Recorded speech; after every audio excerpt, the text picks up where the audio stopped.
प्राचीन मंदिरों के प्रति पिछली सरकार की उपेक्षा ने देश के आध्यात्मिक गौरव को बड़ी ठेस पहुंचाई। पिछले कुछ दशकों में मंदिरों के पतन में उन सरकारों का बड़ा योगदान रहा है, लेकिन प्रधानमंत्री बनने के बाद नरेंद्र मोदी ने देश में धार्मिक और आध्यात्मिक पुनर्जागरण की नई लहर पैदा कर दी।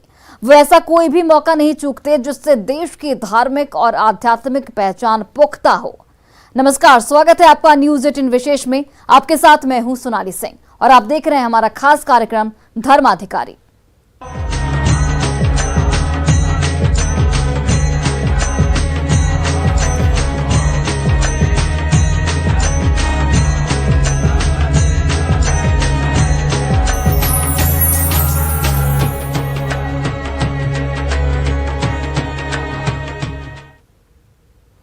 चाहे काशी हो या फिर कोलकाता, केदारनाथ हो या फिर काठमांडू, पीएम मोदी को जब भी मौका मिलता है वो भोलेनाथ के दर्शन करना बिल्कुल नहीं भूलते। अपनी धार्मिक और आध्यात्मिक अभिव्यक्ति से परहेज नहीं करते। वो पूरे भक्ति भाव से पूजा करते हैं और देश और समाज को संदेश देते हैं। ऐसा कर वो देश में धार्मिक और आध्यात्मिक पुनर्जागरण लाने का काम कर रहे हैं। मंगलवार को धर्माधिकारी मोदी जब झारखंड के देवघर पहुंचे तो यहां भी उन्होंने बाबा धाम मंदिर पहुंचकर बाबा का आशीर्वाद लिया।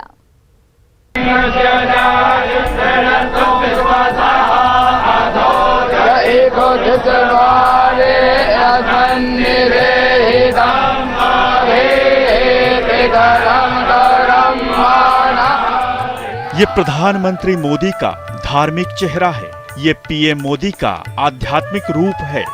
ये देश के लोकतांत्रिक प्रमुख की आस्था का विस्तार है।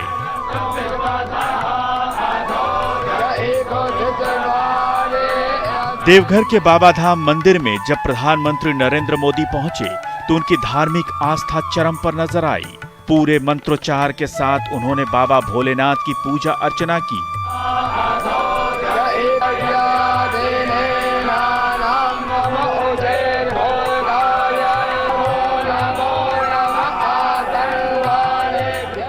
सबसे पहले उन्होंने पवित्र गंगा जल से आचमन किया। फिर मंदिर के पुजारी ने त्रिपुंड लगाकर उन्हें बाबा का आशीर्वाद दिया। इसके बाद दूध, दही, पुष्प, बेलपत्र और शहद से महादेव का अभिषेक किया। भारत आस्था, अध्यात्म और तीर्थ स्थलों की धरती है। तीर्थ यात्राओं ने हमें बेहतर समाज और बेहतर राष्ट्र के रूप में गढ़ा है। हमें देवघर को ही देखे तो यहां शिव भी है और शक्ति भी है। ज्योतिर्लिंग और शक्तिपीठ यहां दोनों मौजूद हैं। और पीएम मोदी से पहले भारत की सरकारों ने मंदिरों के जीर्णोद्धार के प्रति अपनी आंखें मूंद रखी थी, लेकिन गुजरात के सीएम और केंद्र में पीएम रहते हुए नरेंद्र मोदी ने राष्ट्रीय महत्व की कई परियोजनाओं का न सिर्फ शुरुआत किया बल्कि उसे अंजाम तक भी पहुंचाया, जिसमें देश में सैकड़ों पुराने मंदिरों के पुनरुद्धार करना भी शामिल है। देखिए पीएम मोदी ने किन किन मंदिरों का जीर्णोद्धार कराया और कहां भारत के आध्यात्मिक गौरव को नई ऊंचाई दिलाई।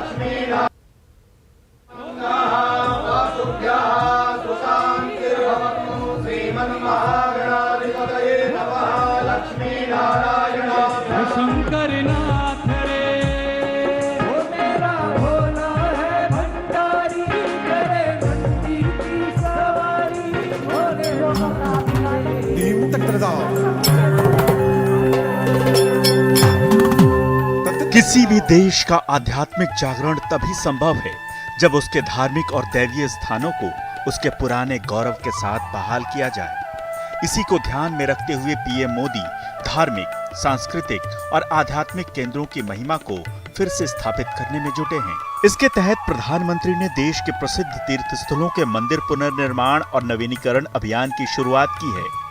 वो पवित्र तीर्थ स्थलों पर चल रहे सभी मंदिर पुनर्निर्माण प्रोजेक्ट्स पर करीबी नजर रखते हैं। उनके नेतृत्व में भारत को उसकी पुरानी आध्यात्मिक नींव के करीब लाया जा रहा है। उनकी कोशिशों के कारण देश उन्हें एक मंदिर निर्माता और हिंदू आस्था के राजदूत के रूप में देखता है। आइए आपको बताते हैं पीएम मोदी किस तरह देश में आध्यात्मिक और धार्मिक पुनर्जागरण लाकर धर्माधिकारी की भूमिका निभा रहे हैं।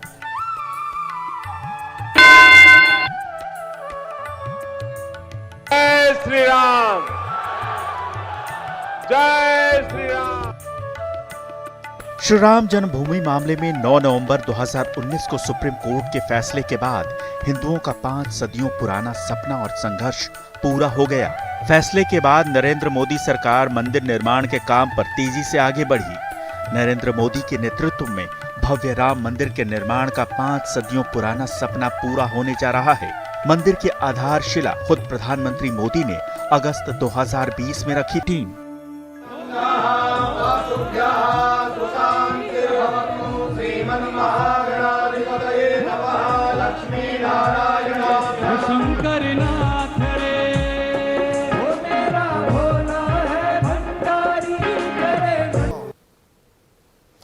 आखिर क्या है काशी विश्वनाथ कॉरिडोर की खासियत जो पीएम मोदी के दिल के इतने करीब था?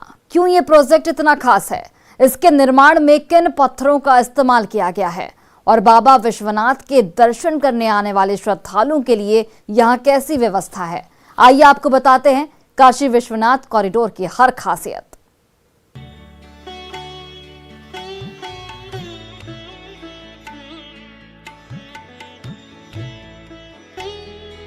काशी विश्वनाथ कॉरिडोर महज एक परिसर नहीं बल्कि सांस्कृतिक और धार्मिक चेतना का केंद्र है।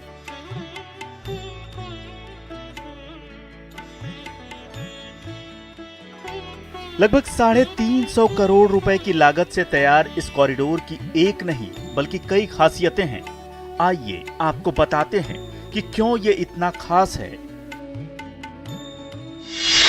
पूरा काशी विश्वनाथ कॉरिडोर चुनार के गुलाबी पत्थरों से सजा है और पिंक सिटी की तरह दिखता है। गंगा व्यू गैलरी से भक्तों को विश्वनाथ दरबार और गंगा की अविरल धारा का नजारा दिखेगा।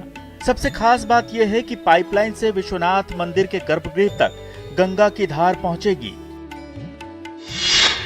यह पहला ऐसा आध्यात्मिक केंद्र है जहां भारत माता की भी प्रतिमा लगी है।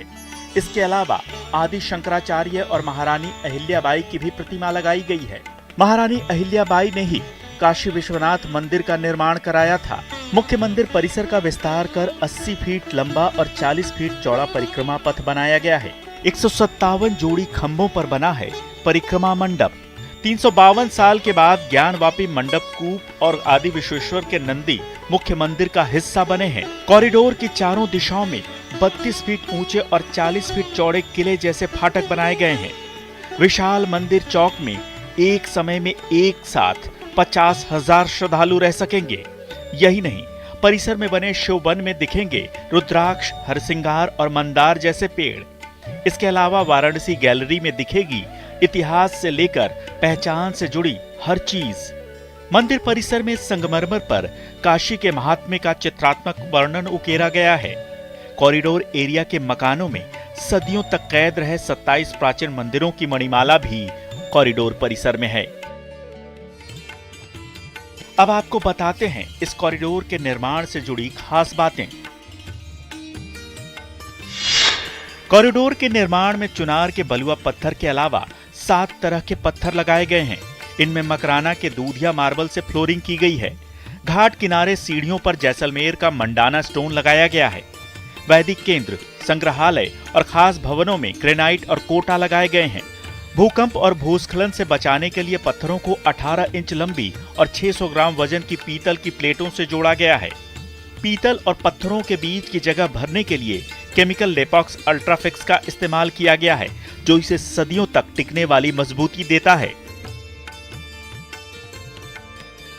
परिसर में आने वाले श्रद्धालुओं के लिए भी खास सुविधाएं हैं यहाँ। 3 विश्रामालय, वैदिक केंद्र, spiritual book store, cultural centre, tourist facilitation centre और सिटी म्यूजियम भी है। यहाँ बने मोक्ष भवन में 18 दंपतियों के रहने की सुविधा है। भोगशाला और दर्शनार्थी सुविधा केंद्र, पुजारी विश्राम कक्ष भी बनाए गए हैं। गंगा तट से विश्वनाथ मंदिर तक जाने के लिए एस्केलेटर लगाया गया है ताकि दिव्यांग श्रद्धालुओं को दिक्कत न हो। काशी विश्वनाथ कॉरिडोर का शिलान्यास मार्च 2019 में प्रधानमंत्री नरेंद्र मोदी ने किया था। इसके बाद अक्टूबर 2019 में ग्लोबल टेंडर जारी किया गया। जनवरी 2020 की मकर संक्रांति से निर्माण कार्य शुरू किया गया। यह पूरा परिसर 345 करोड़ की लागत से बना है, जिसमें 339 करोड़ की लागत से धाम के लिए 300 पुराने भवन खरीदे गए। यह पूरा परिसर 5,30,000 वर्ग फुट एरिया में बना है। विश्वनाथ मंदिर से गंगा तट तक 400 मीटर में बना है ये धाम। कॉरिडोर के 30% क्षेत्र में बने हैं 24 भवन। बाकी एरिया या तो खुला है या उसमें हरियाली लगाई गई है। 5 करोड़ 43 लाख रुपए की लागत से हाईटेक सुरक्षा इंतजाम किए गए हैं। इसके अलावा इसके लिए एक इंटीग्रेटेड कमांड कंट्रोल सेंटर बनाया गया है। मंदिर और आसपास 4 स्तरीय सुरक्षा व्यवस्था की गई है। साथ ही एयर सर्विलांस सिस्टम से आकाश में निगरानी की जाएगी। Bureau report, news 18।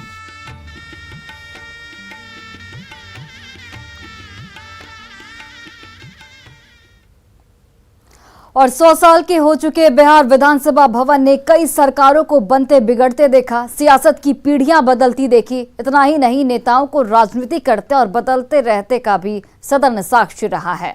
एक बार फिर विधानसभा में इतिहास गढ़ दिया गया। 100 साल के हो चुके बिहार विधानसभा भवन के इतिहास में मंगलवार को एक और नया अध्याय जुड़ गया है। रिपोर्ट देखिए। विधानसभा के शताब्दी समारोह के समापन कार्यक्रम को संबोधित करेंगे। कुछ इस तरह 12 जुलाई की तारीख इतिहास के पन्नों में दर्ज हो गई। प्रधानमंत्री नरेंद्र मोदी आजादी के बाद पहले प्रधानमंत्री हैं जो बिहार विधानसभा परिसर में पहुंचे। शताब्दी स्मृति स्तंभ का अनावरण किया। शताब्दी स्मृति स्तंभ बिहार के प्रतीक चिन्ह के रूप में विधानसभा परिसर में लगाया गया है। स्मृति स्तंभ के उद्घाटन के बाद पीएम मोदी ने विधानसभा में बने शताब्दी उद्यान और संग्रहालय का भी शिलान्यास किया। एक संग्रहालय निर्माण के लिए राज्य कैबिनेट के द्वारा 5 जुलाई 2022 को 48 करोड़ 76 लाख रुपए की राशि को स्वीकृति दी गई। इससे पहले पीएम मोदी ने विधानसभा परिसर में कल्पतरु का पौधा लगाया।